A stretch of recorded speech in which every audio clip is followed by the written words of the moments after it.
adaptação à situação, do diálogo, e a coordenadoria se propõe a ajudar as mulheres que desejam isso. Com certeza, é nesse sentido, né? Porque muitas vezes ela está ali naquele vínculo de violência, e aí nós temos outros fatores por trás disso, que tem a dependência química, o alcoolismo, a própria doença psiquiátrica, né? Então temos que achar mecanismo que identifique qual é essa relação, por que essa relação está doentia, porque aquele ditado dizer que a mulher apanha porque gosta, né? Tem mulher que sabe porque apanha. Ninguém gosta de ser violentado, ninguém gosta de ser humilhado. Eu acho que a condição de também termos mulheres empoderadas, mulheres independentes, não é para colocar o homem também abaixo dela. Porque a condição de submissão, ela é ruim para qualquer ser humano. Então, a relação que nós estamos buscando, e quando se cria coordenadoria de políticas, quando se cria organismos, né, para defender as políticas das mulheres, não é querer estar acima do homem. Porque muitas piadinhas é feitas ainda, mas eu quero uma coordenadoria da mulher, do homem, eu quero uma lei do homem, né? E, historicamente, a mulher sempre esteve nessa condição de submissão, né? Sempre esteve ali vinculado a um patrimônio, né, a uma dependência de status, né? Então, assim, este avanço que nós queremos ter, né? E estamos aqui conversando com a Daniele Pimentel, para quem talvez está nos assistindo a partir desse momento. A Daniele é coordenadora da Coordenação de Políticas Públicas voltadas às mulheres aqui em nossa cidade de Lajeado. Daniele, você tem percebido certamente avanços. As mulheres hoje, em grande parte, se sentem mais empoderadas, como você falou, mais incluídas. Quais seriam algumas dificuldades, vamos dizer, que a própria mulher às vezes tem, talvez, em ocupar o seu espaço ou se sentir mais empoderada? Sim, o grande desafio que eu percebo nesses meses que passaram agora deste ano, para nós também enquanto coordenadoria, e aí estar atuando diretamente no combate à violência, é a mulher ter a sua própria forma de se sustentar, né, de se manter. E aí sim partilhar com o homem, poder se colocar numa situação de igualdade, né? É a grande dificuldade dela romper essa situação de submissão, com autoestima baixa, de achar que ela não é capaz. E muitas vezes isso é incutido na cabeça dela, né? Isso vem da família, daqui a pouco ela procura um relacionamento onde essa condição é ali acomodada também, e isso vai perdurando até que se cria uma situação insuportável, né? Então, assim, é preciso ter muito cuidado com essas atitudes, né?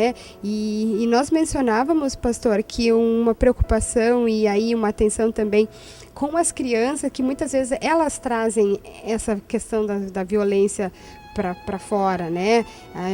A criança, ela está vivendo num vínculo onde ela vê os pais se agredindo, seja fisicamente ou verbalmente, né? Achando que aquilo ali é o correto, ou achando que aquilo ali, quando ele se relaciona com um adolescente ali mais adiante, ele reproduz este comportamento, né? Então, assim, temos que trabalhar já desde pequeno com as crianças, né? Mostrar para eles que mulher e homem são iguais, elas podem jogar futebol, eles podem lavar louça na creche, sabe? Então, ir rompendo cultura, assim, gradualmente, porque a gente sabe que não é assim da noite para o dia.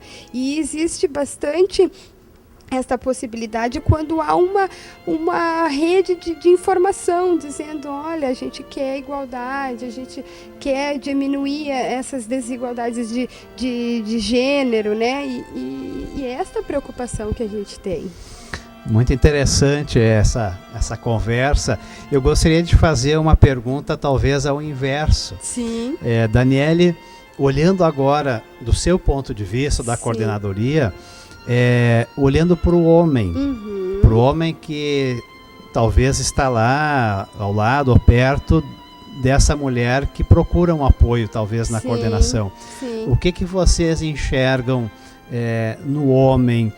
O homem está sentindo quem sabe perdido em algumas situações, e ele também precisa de algum apoio. Qual é a sua visão? É muito bem colocado, pastor, porque quando a gente defende as políticas das mulheres, em hipótese alguma nós queremos esquecer que o homem também precisa, muitas vezes é ele que precisa de ajuda, porque a mulher denuncia, a mulher procura ajuda, ela diz, chega, eu vou estudar, chega, eu vou trabalhar, e o homem fica pasmo, né? E agora, né?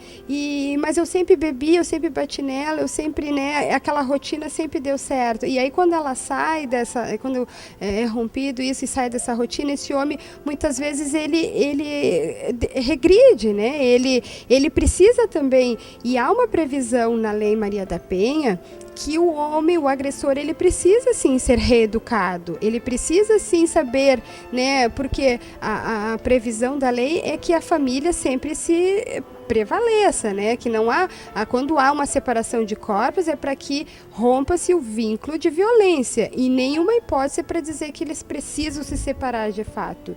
E muitas vezes essa condição de se separar, o homem, a lei vem e diz, olha, tu precisa sair de casa, aí ele perde, aí ele se assusta, né? Diz, o homem fica muitas vezes assustado, fica perdido sem saber como mudar e tal. Exato, então por isso, como é importante a lei, sabe, interagir ali naquele momento, para que se tenha aquele choque, né? Dizer assim, opa, eu posso perder minha família, e muitas vezes é a coisa mais importante que ele tem, né? E aí ele pensa, eu vou procurar ajuda, eu vou me tratar, né? Ele faz proposta.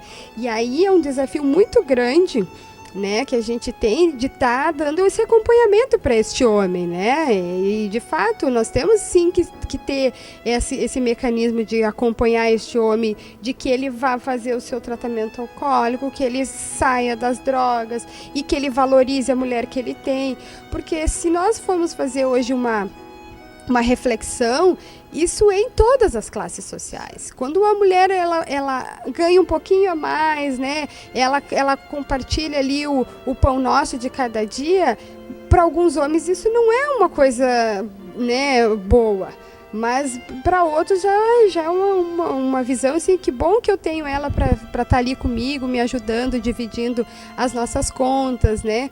Então isso também tem muito a ver com a evolução das pessoas, né, de estar olhando o próximo de igual para igual, né, de querer partilhar, da gente falar do coletivo, não só do meu, não só do teu, mas do nosso, né, então tem tudo a ver.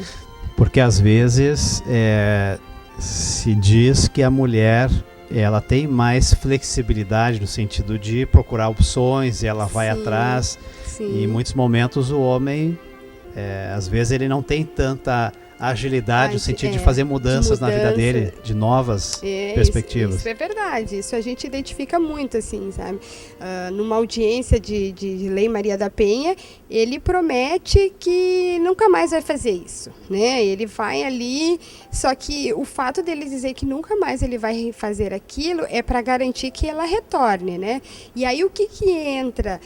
O acompanhamento dele químico, muitas vezes, precisa agir de forma mais eficaz, não só eu não vou mais fazer aquilo, tá, mas não vou fazer mais aquilo, mas eu vou me tratar, porque muitas vezes o diálogo não é suficiente, né? Então o homem precisa sim de acompanhamento.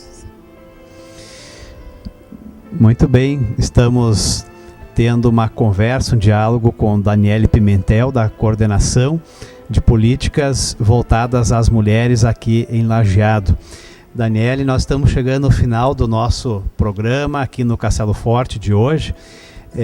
Pergunto se você teria ainda uma palavra final para dizer para aquelas mulheres que nos assistem, também para os homens, né?